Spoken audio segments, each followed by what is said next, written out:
नमस्कार, मनी गुरु देख रहे हैं आप और आपके साथ मैं हूं स्मिता विशाल। क्वालिटी इन्वेस्टिंग यानी कि उन कंपनियों में निवेश जिनके फंडामेंटल्स काफी स्ट्रांग होते हैं, जिनका बिजनेस मॉडल काफी ज्यादा रिलिजेंट होता है। और अगर आप ऐसे म्यूचुअल फंड में क्वालिटी इन्वेस्टिंग स्टाइल को अपनाते हैं तो जाहिर सी बात है कि आपका पोर्टफोलियो भी काफी ज्यादा स्ट्रांग होगा और पोर्टफोलियो आपको वॉलेटिलिटी में भी काफी मजबूती, काफी हेज देगा। इसलिए आपको ये जानने की जरूरत है कि कैसे क्वालिटी इन्वेस्टिंग करें। आज इसी पर मनी गुरु में हम करेंगे चर्चा, किस तरीके से इसको करना है। और इस चर्चा में हमारा साथ देंगे ऑप्टिमम मनी के एमडी पंकज मटपाल जी और साथ ही आईसीआईसीआई प्रू के एएमसी के प्रिंसिपल इन्वेस्टमेंट स्ट्रैटेजी चिंतन हारे। आप दोनों का बहुत स्वागत है हमारे साथ इस चर्चा में जुड़ने के लिए। और क्वालिटी इन्वेस्टिंग एक ऐसा टर्म जो थोड़ा सा टेक्निकल हो जाता है अगर हम आम लोगों के प्रोस्पेक्ट से अगर बात करते हैं तो। लेकिन पंकज जी, आपसे यहाँ पर समझना चाहेंगे कि धीरे धीरे हम ये देख रहे हैं कि फैक्टर इन्वेस्टिंग काफी ज्यादा पॉपुलर होता जा रहा है। इसके पीछे की वजह क्या है? नमस्कार स्मिता जी, नमस्कार चिंतन जी। स्मिता जी, देखिए ऐसा है कि ऐसी कोई खास बात नहीं है कि क्यों पॉपुलर हो रहा है। उसकी एक ही वजह है कि फंड हाउसेस इसे लॉन्च कर रहे हैं और एक नई चीज है, क्योंकि जब बात करते हैं ब्रॉड मार्केट इंडाइसेस की तो वो बहुत कॉमन है और हमेशा के लिए काम आता है। लेकिन जब बात होती है किसी स्पेशल स्टाइल की या फैक्टर की तो अलग अलग टाइम पर अलग अलग स्टाइल्स जो होते हैं, अलग फैक्टर होते हैं, वो काम करते हैं।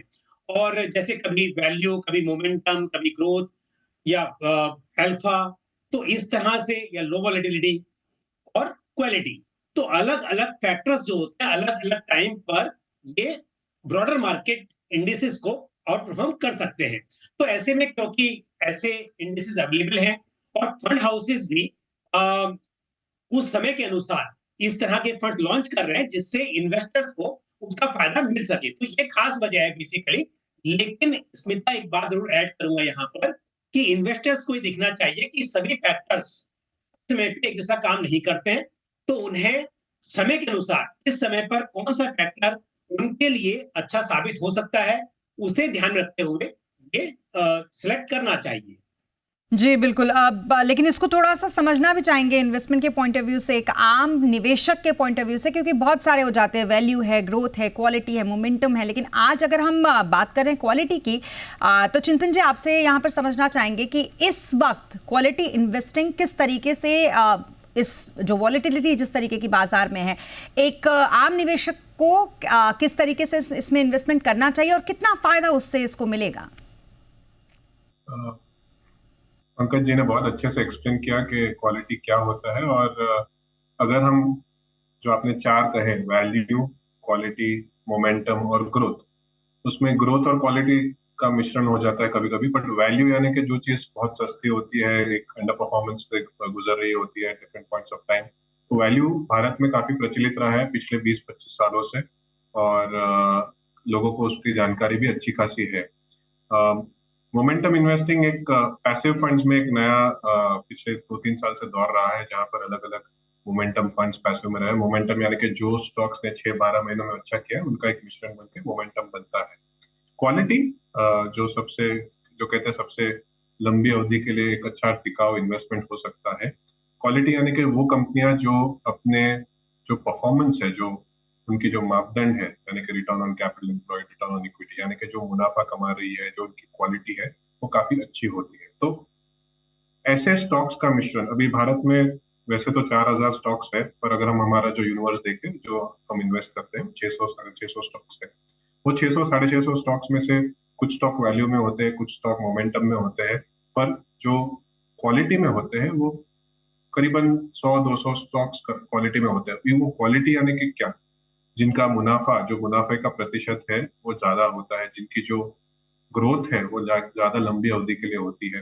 तो ये जो क्वालिटी के मापदंड है उनको अच्छे से देखकर जो 30-40 स्टॉक का पोर्टफोलियो बनेगा, वो एक क्वालिटी पोर्टफोलियो बनेगा। और हमारा ऐसा मानना है कि निवेशकों के पास आज बहुत सारे ऑप्शंस है इन्वेस्टमेंट करने के लिए एक्टिव फंड्स में, पर क्वालिटी के मापदंड पर ये जो फंड है वो मेरे हिसाब से सबसे पहला फंड है जो क्वालिटी स्टॉक्स में आपको निवेश करने का मौका मिल रहा है। तो सभी तरह के इन्वेस्टर्स के पोर्टफोलियो में ये एक अच्छा एडिशन हो सकता है लंबी अवधि के लिए। और एक अच्छी बात है कि पिछले 3-4 सालों में जो भारत की इकोनॉमिक ग्रोथ हुई है, तो सभी तरह के जो सेक्टर्स और सेगमेंट्स है उन्होंने अच्छा किया है, और उसके कारण क्वालिटी एज अ फैक्टर ने अंडर परफॉर्म किया है। तो जब आप अभी निवेश कर रहे हो तो आपको जो क्वालिटी फैक्टर है वो अंडर परफॉर्मेंस के बाद एक निवेश का मौका मिले। जी बिल्कुल। और पंकज जी, क्या अभी जो ये हम मौजूदा समय देख रहे हैं बाजार का, स्पेशली 2025 के स्टार्टिंग से ही जिस तरीके की वोलेटिलिटी मार्केट में रहती है, इसको देखते हुए क्या ये सबसे सही टाइम है क्वालिटी इन्वेस्टमेंट के लिए? बिल्कुल सही बात कही सुधा आपने, और जैसा अभी चिंतन भाई ने एक्सप्लेन किया, क्योंकि जो क्वालिटी है, नाम से मालूम चलता है क्वालिटी है, इसका मतलब ऐसी कंपनी जहां पर मैनेजमेंट स्ट्रांग है, उनके फाइनेंशियल्स मजबूत हैं, बैलेंस शीट मजबूत है, जो कि एक डिसिप्लिन तरीके से काम करती हैं, तो इस तरह की स्ट्रांग कंपनीज वो क्वालिटी में आती हैं। तो ऐसे में जब मतलब मार्केट में एक अनस्टेबिलिटी है और अनसर्टनिटीज हैं, ऐसे में क्वालिटी फैक्टर जो है डेफिनेटली इंपॉर्टेंट हो जाता है, इसमें कोई डाउट नहीं है कि क्वालिटी में इन्वेस्ट करना out of these all factors जो हमने बात की, ऐसी बात नहीं है कि वैल्यू जो स्टाइल है वो अच्छा नहीं है या मोमेंटम अच्छा नहीं है, लेकिन समय के अनुसार बात करें तो डेफिनेटली इस वक्त पर क्वालिटी ओरिएंटेड कंपनीज में इन्वेस्ट करना बेहतर माना जा सकता है, क्योंकि अनसर्टनिटी मार्केट में बनी हुई है। तो एक तो कारण ये है। दूसरी बात, यदि हम लॉन्ग टर्म की भी बात करें तो ऑब्वियसली हमेशा किसी भी चीज की बात करें तो जब हम कोई चीज खरीदते भी हैं मार्केट में, क्या कहते हैं कि भाई कितना भरोसा किया जा सकता है कंपनी के ऊपर। तो जिस कंपनी पे आप ट्रस्ट कर सकते हैं, जो कंपनी स्टेबल है, उसका सामान भी खरीदते हैं, उस पर इन्वेस्टर्स का भरोसा बनता है, और इसके लिए निवेश के हिसाब से भी वो कंपनी अच्छी मानी जा सकती है। तो लॉन्ग टर्म के हिसाब से भी और इस वक्त जो अनसर्टनिटी मार्केट में उसके हिसाब से भी डेफिनेटली क्वालिटी एक अच्छा फैक्टर हो सकता है। लेकिन एक बात जरूर ऐड करूंगा कि सारे क्वालिटी फंड्स यदि आप देखें जो है अवेलेबल इस वक्त, वो सभी सेम नहीं होंगे, क्योंकि क्वालिटी का स्टाइल है। लेकिन आप लार्ज कैप में कर रहे हैं, मिड कैप में कर रहे हैं, स्मॉल कैप में कर रहे हैं, यानी कि आपका जो क्वालिटी फंड है वो किस तरह के स्टॉक्स में इन्वेस्ट कर रहा है, उस पर भी आपको ध्यान देना होगा। और ये तो बहुत इंपॉर्टेंट हो जाता है ये देखना कि आपका फंड मैनेजर किस तरीके से जो इन्वेस्टमेंट का उसका स्टाइल है वो कैसा है। और चिंतन, एक लंबा बुल रन हमने देखा 2020 से 2024 तक, और इस दौरान भी हमने देखा कि जो क्वालिटी इंडेक्स थे उसने बड़े अच्छे रिटर्न दिए हैं। ऐसे में ये तो हम कह रहे हैं कि वोलेटिलिटी में बहुत अच्छा ये प्रदर्शन बहुत अच्छा रहता है अगर आप इस तरीके की चीज़ें ऑप्ट करें, जैसा कि पंकज जी ने बताया, लेकिन एक लंबे बुल रन के दौरान भी काफ़ी अच्छा ये इंडेक्स रहा है। 2020 से तुलना करेंगे तो शायद सभी चीजें अच्छी लगेगी कि 2020 एक ऐसा समय था जब बहुत बड़ी गिरावट हुई थी जनवरी फरवरी 2020 में, और मार्च में जो न्यूनतम स्तर पर मार्केट पहुंचा था, तो वहां से तो 3 गुना मार्केट ही हो चुका है। तो सभी कुछ ने अच्छा रिटर्न दिया है 2020 से, पर 2020 शायद 10-20 सालों में एक बार आता है, और हम ऐसे आशा करते हैं कि कभी वापस ना आए कोविड जैसा माहौल। पर 2008 में भी हमने देखा, अगर आप अक्टूबर 2008 से तुलना करते हो या फिर 2018 अक्टूबर से तुलना करते हो, तो बेस कोई भी एक समय का नहीं लेना चाहिए। अगर आप इन्वेस्ट करते हो और लंबी अवधि के लिए इन्वेस्ट करते हो, तो पूरी एक मार्केट साइकिल के अगर हम देखें तो क्वालिटी एज अ फैक्टर पिछले 2-3 सालों में अंडर परफॉर्म जरूर किया है, पर अगले पिछले 10-12-15 सालों में देखें, और भारत में ही नहीं हम विश्व में भी देखें, तो क्वालिटी एज अ फैक्टर काफी एक स्थिर तरीका है मार्केट में निवेश करने के लिए। तो हमारा ऐसा मानना है, पास्ट रिटर्न्स जो बने हैं ना सिर्फ क्वालिटी में बल्कि बाकी सभी सेगमेंट्स में पिछले 4-5 सालों में, वो वैसे भी काफी अच्छे रहे हैं। पर वो मार्केट के जो एक बॉटम होने के बाद बहुत बड़ी तेजी आई उसके परफॉर्मेंस के साथ था। यहाँ से जो रिटर्न्स है उसकी जो एक्सपेक्टेशन होनी चाहिए वो मार्केट में जो भारत की अर्थव्यवस्था है उसकी ग्रोथ के आसपास के रिटर्न्स की एक्सपेक्टेशन होनी चाहिए। तो रिटर्न्स आगे शायद पिछले 3-4 सालों जितने अच्छे ना हो, पर फिर भी इक्विटी जो मार्केट में कल्चर है वो बन रहा है, और इसीलिए क्वालिटी एज अ फैक्टर में आप निवेश करते हो तो आपको जो रिस्क है मार्केट के वो काफी कम हो जाते हैं, क्योंकि मार्केट में बहुत सारी ऐसे सेगमेंट्स है जहां पर रिस्क ज्यादा है। क्वालिटी एज अ सेगमेंट में क्योंकि स्टॉक्स अच्छे होते हैं, उनकी जो टेनासिटी या फिर जो लंबी अवधि होती है वो स्टॉक्स की अच्छी होती है, तो आपको एक अच्छा परफॉर्मेंस उसमें लंबी अवधि के लिए मिल सकता है। और इसलिए आप उसमें एडिशन करना है इक्विटी में, तो आप क्वालिटी एज अ पोर्टफोलियो में ऐड कर सकते हो। ये आपका इक्विटी एलोकेशन होना चाहिए क्वालिटी में। बिल्कुल। और और भी बहुत सारे फैक्टर्स हैं और बड़ा ही एक थिन लाइन है पंकज जी, और इस थिन लाइन को हम कैसे इसमें अंतर कैसे हम ढूंढ सकते हैं? क्योंकि अगर आप बात करेंगे क्वालिटी की तो ऑब्वियसली इसमें हम देखते हैं कि हाई क्वालिटी के स्टॉक्स होते हैं, लेकिन दूसरी तरफ अगर मोमेंटम की बात करेंगे तो बड़े तेज़ी की तरफ से ये स्टॉक्स जो जाते हैं उसमें इन्वेस्टमेंट की ये बात करते हैं, उस तरीके का इसका पैटर्न होता है। तो एक थिन लाइन, उसको एक निवेशक कैसे समझे?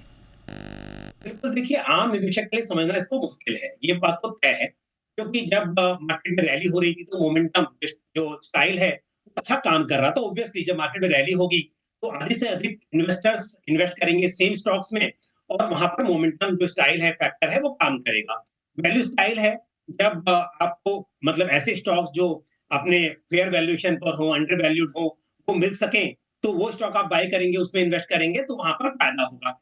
इसलिए मैंने कहा कि हर स्टाइल का अपना एक इंपॉर्टेंस है और आपके पोर्टफोलियो सब कुछ हो सकता है। तो आम निवेशक के लिए या तो आप जो मल्टी कैप, फ्लेक्सी कैप तरह के फंड्स हैं जहां पर हर तरह का स्टाइल मिल सकता है, उसमें निवेश करें। लेकिन जब हम चाहते हैं कि आपको ब्रॉडर मार्केट के मुकाबले बेहतर रिटर्न्स मिल सकें, तब आपको सिलेक्टेड चीज को बाय करने की कोशिश करते हैं। ऐसे में इस वक्त पर कौन सा स्टाइल सही रहेगा उसे जानना बहुत जरूरी है।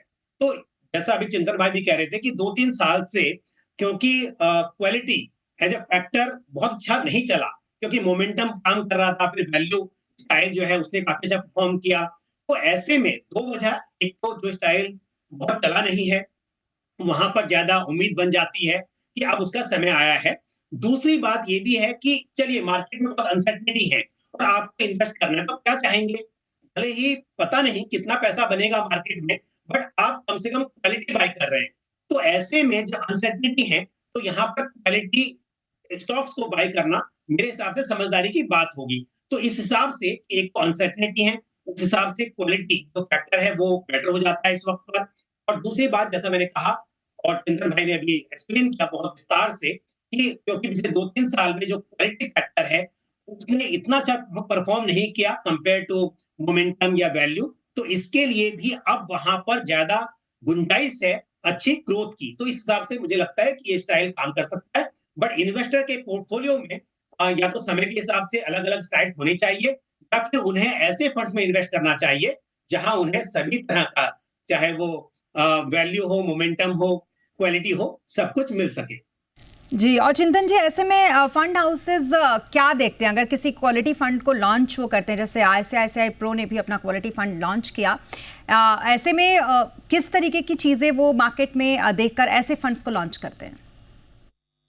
तो हमारी ऐसी कोशिश रही है कि इन्वेस्टर्स के पास चॉइस रहना चाहिए हर तरीके के इन्वेस्टमेंट का। तो और अगर हम देखें तो बैलेंस एडवांटेज फंड हो, एसेट एलोकेटर फंड हो, वैल्यू फंड हो, सभी में हमारी कोशिश रही है कि मार्केट से पहले हम इन्वेस्टर्स को एक मौका दें कि जो ऑप्शन मिले। तो इसलिए क्वालिटी की अगर हम बात करें तो वैसे भी quality as a factor Bharat में अवेलेबल नहीं था। एक्टिव फंड्स में, पैसिव फंड्स में जरूर अवेलेबल है, पर एक्टिव फंड्स में अवेलेबल नहीं था। तो हमने सोचा इन्वेस्टर्स को आज के तौर पे अगर निवेश करना है इक्विटी में लंबी अवधि के लिए, तो क्वालिटी एज अ फैक्टर, और भारत में बहुत सारी अच्छी क्वालिटी की कंपनियां हैं जिनकी जो ग्रोथ है, रिटर्न रेशियोज है, वो काफी अच्छे हैं, और वो अंडर परफॉर्म भी कर रहे हैं क्योंकि जो ग्रोथ कंपनियां या फिर जो वैल्यू कंपनियां उन्होंने बहुत अच्छा किया है पिछले 2-3 सालों में। तो अच्छी क्वालिटी कंपनियां सस्ते, रिलेटिवली सस्ते दामों पे मिलने के कारण एक पोर्टफोलियो अच्छा सा बन सकता है। और हमारा ऐसा मानना है कि इसलिए ये एक सही समय है फंड को लाने के लिए भी, और इन्वेस्टर्स को नया निवेश जो करना है या न्यू इन्वेस्टमेंट करना है इक्विटी में, तो क्वालिटी फंड के द्वारा कर सकते हैं, और इसीलिए हम ये फंड इन्वेस्टर्स के लिए ला रहे हैं। बिल्कुल, और भारत में हालांकि फैक्टर फंड्स की काफ़ी ज़्यादा जो AUM है, अगर आप वो भी देखेंगे तो वो भी बहुत ज़्यादा बढ़ी है। अगर हम बात करें तो पिछले कुछ सालों में ही ये 14,000 करोड़ से सीधे 40,000 करोड़ पर पहुंच चुकी है। तो काफ़ी डिमांड तो है, बस सिर्फ एक छोटी सी चीज़ ये होती है कि निवेशकों को उतनी ज़्यादा समझ अभी इस तरीके की फैक्टर इन्वेस्टिंग की उतनी ज़्यादा नहीं है, उतना लोकप्रिय ये नहीं है। लेकिन फिर भी तमाम जो फंड हाउसेज हैं उनकी तरफ से इस तरीके के फंड्स लाए जाते हैं ताकि एक बकेट जो है वो पूरी तरीके से हर तरीके के फंड उसमें रहें। यहाँ पर एक वक्त हो गया छोटे से ब्रेक का, ब्रेक के लिए रुकेंगे, लेकिन ब्रेक के बाद भी बताएंगे कि फैक्टर इन्वेस्टिंग के लिए कौन कौन से फंड्स हैं अवेलेबल जिसमें आप कर सकते हैं निवेश। रुकेंगे एक छोटे से ब्रेक के लिए।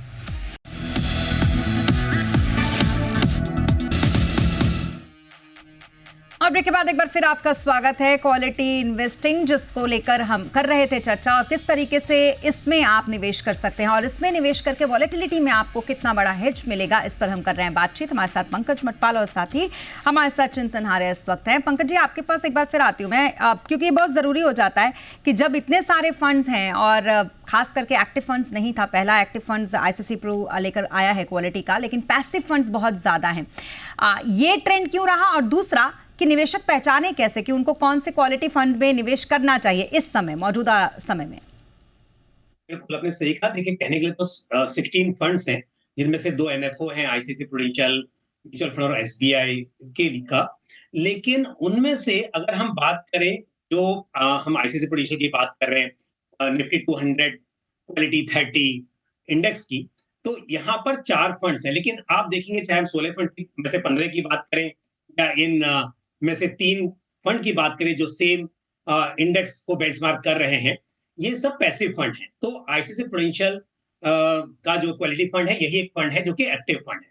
आपने पूछा कि कैसे डिसाइड करें। देखिए, पहली बात तो यह है कि इन्वेस्टर को समझना चाहिए कि वो शुरुआत में सेक्टोरल, थीमेटिक, फैक्टर, इस तरह के फंड्स के बारे में सोचने के बजाय जो ब्रॉड मार्केट इंडिसेस हैं या जो ब्रॉड मार्केट बेस्ड फंड्स हैं, उनमें इन्वेस्ट करना चाहिए। जैसे कि मल्टी कैप है, फ्लेक्सी कैप है, लार्ज एंड मिड कैप है, तो सिंपल है, वहां पर इन्वेस्ट करें। उसके बाद बात आती है कि चलिए, आपने जैसे होता है ना, खाने में पहले हम जो सिंपल दाल रोटी सब्जी है वो रखते हैं, पर उसके बाद में कुछ थोड़ा सा अचार या स्वीट भी हो सकता है, तो आपको थोड़ा सा अलग से कुछ उसमें और कि आपकी जो रिटर्न्स हैं वो और बेहतर बन पाए, आपको समय का फायदा मिल सके, उस हिसाब से आप डिसाइड करते हैं कि आपको इसमें सेक्टोरल, थीमेटिक या फिर फैक्टर इन्वेस्टिंग को शामिल करना चाहिए। तो पहली बात तो यह है कि ऐसे निवेशक जो पहले से मार्केट में निवेश कर रहे हैं और अब उनके पोर्टफोलियो में कुछ और ऐड करना हो उन्हें, तब उन्हें इसके बारे में सोचना चाहिए। अब दूसरी बात यह है कि अगर आप सिंपल समझेंगे कि सभी जो क्वालिटी फंड्स हैं वो एक जैसे होंगे, तो ये शायद थोड़ा सा समझना गलत होगा।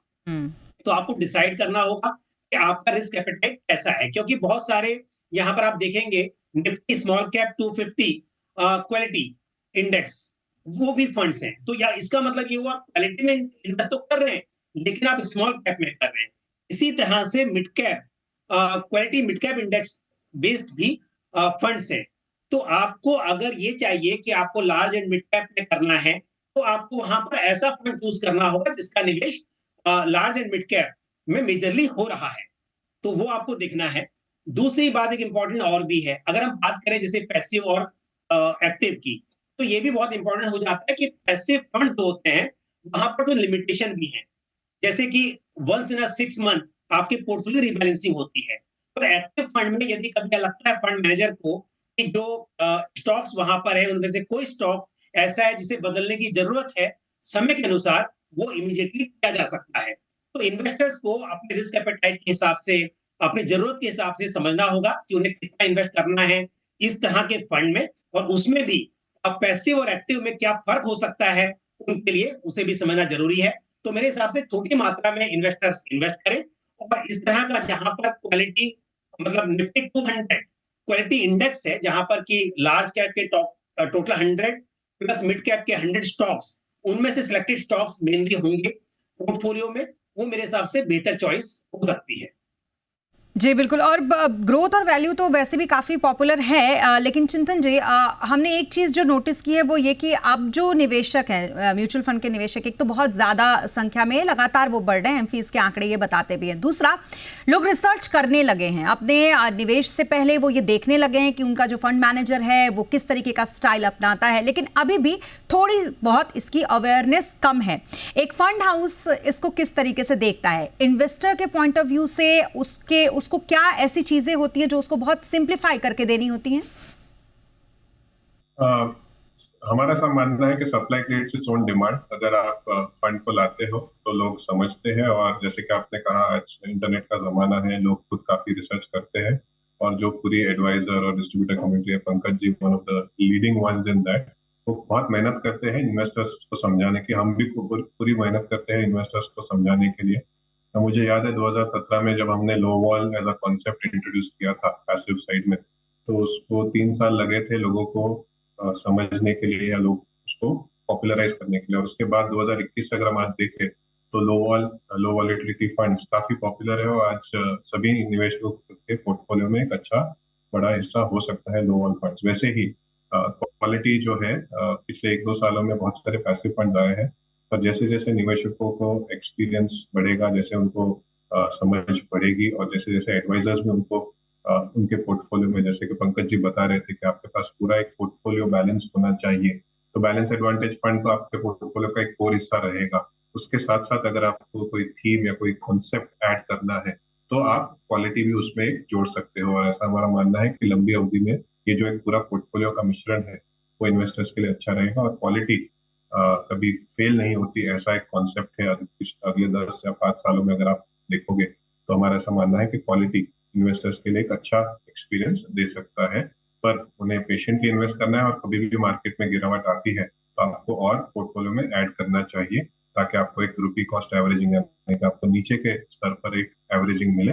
और फिर 5-10 सालों में जैसे जैसे भारत की अर्थव्यवस्था ग्रो होगी, ये क्वालिटी कंपनियां, क्योंकि अच्छी कंपनियां हैं, उनमें भी ग्रोथ अच्छी होगी, आपको उसका पूरा जो फायदा है आपके पोर्टफोलियो में क्वालिटी फंड में मिल जाएगा।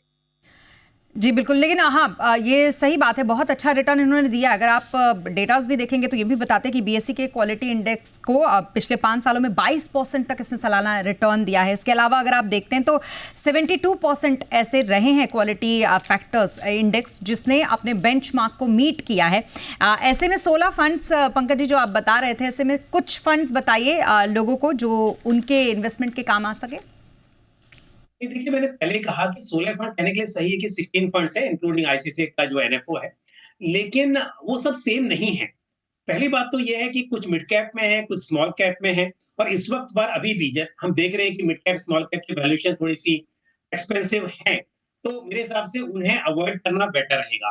तो इस वक्त पर जैसे कि जहां पर निफ्टी 200 क्वालिटी 30 इंडेक्स जिसका बेंचमार्क है, वो फंड्स ही मुझे सही लग रहे हैं। और उन फंड्स में यदि हम 4 फंड्स की बात करें तो एसबीआई तो खैर अगेन वो भी पैसिव है और अभी उसका एनएफओ है, लेकिन जो 2 फंड्स है वो भी बहुत नए हैं, चाहे वो बंधन निफ्टी 200 क्वालिटी इंडेक्स फंड की बात हो या फिर यूटीआई निफ्टी 200। 1 सितंबर में लॉन्च हुआ था 2024 में, दिसंबर 2024 में, और ये सभी पैसिव फंड्स हैं। तो मेरे हिसाब से सिर्फ इस बात को देखिए, आप ये नहीं कह सकते कि कौन सा फंड उनमें से अच्छा रहा है, किसने क्या किया है। आप ये देखिए कि क्वालिटी एज ए स्टाइल कितना अच्छा है, क्योंकि जब बार बार कह रहे हैं, मैंने भी कहा, चिंतन भाई ने भी कहा, एक बात तो है और मैं एग्री करता हूं कि क्वालिटी किसी भी चीज के लिए, चाहे हम कोई सामान खरीद रहे हो, हम इन्वेस्टमेंट कर रहे हो, हम कुछ खा रहे हो, तो क्वालिटी का ध्यान दिया जाता है, और क्वालिटी कंपनीज में इन्वेस्टर्स का भरोसा होता है। तो ऐसे वक्त पर मार्केट कैसा भी परफॉर्म करे, एक बात तो तय है कि आप अच्छी चीज बाय कर रहे हैं।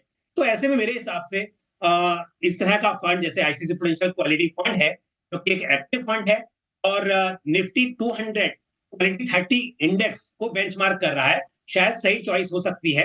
तो यदि आपने पूछा कि कितने सारे फंड्स हैं, उनमें जो बाकी फंड्स हैं, उन फंड्स के लिए मैं कहूंगा कि फंड्स अच्छे हैं, पर इस वक्त पर आप मिड कैप और स्मॉल कैप ओवरऑल भी अगर हम बात करें सिर्फ फैक्टर की ही नहीं, तो शायद थोड़ा सा महंगा लग रहा है। इस बात को देखते हुए या तो आप फ्लेक्सी कैप, मल्टी कैप उन फंड्स में निवेश कीजिए, या फिर इस तरह का यदि आप चाह रहे हैं कि आपके फंड्स एक फंड आपके पोर्टफोलियो में इस तरह का, तो आईसीसी प्रूडेंशियल निफ्टी 200 क्वालिटी 30 जो फंड है, मुझे थोड़ा अच्छा लग रहा है। जी बिल्कुल, और ये आपने अंत में बहुत अच्छी लाइन बोली पंकज जी कि क्वालिटी हर चीज़ में बेहतर होती है, और जब भी हम कोई चीज़ लेते हैं तो सबसे पहले उसकी क्वालिटी देखते हैं, स्टाइल और पैटर्न क्वालिटी इन्वेस्टिंग का। ये आपको ऐसी कंपनियों में निवेश करना होता है इसके जरिए जिसको आपको वॉलेटिलिटी में काफ़ी स्टेबल ये होते हैं, इसकी वजह से आपका पोर्टफोलियो जो है वो बिल्कुल सुरक्षित रहता है और इसकी संभावना बहुत ज़्यादा बनी रहती है। आप दोनों का बहुत शुक्रिया हमारे साथ इस चर्चा में शामिल होने के लिए, पंकज जी आपका भी और चिंतन आपका भी। तो कुल मिलाकर क्वालिटी इन्वेस्टिंग और इसके जरिए आप कर सकते हैं वॉलेटिलिटी को थोड़ा बहुत मात, लेकिन ज़रूरी यह है कि इस पैटर्न को आप बखूबी समझें, और अगर आप ना समझें तो कोशिश ये करें कि किसी अच्छे जो फाइनेंशियल एक्सपर्ट होते हैं उनसे सलाह लें और इसके साथ अपना पोर्टफोलियो बनाएं। नमस्कार।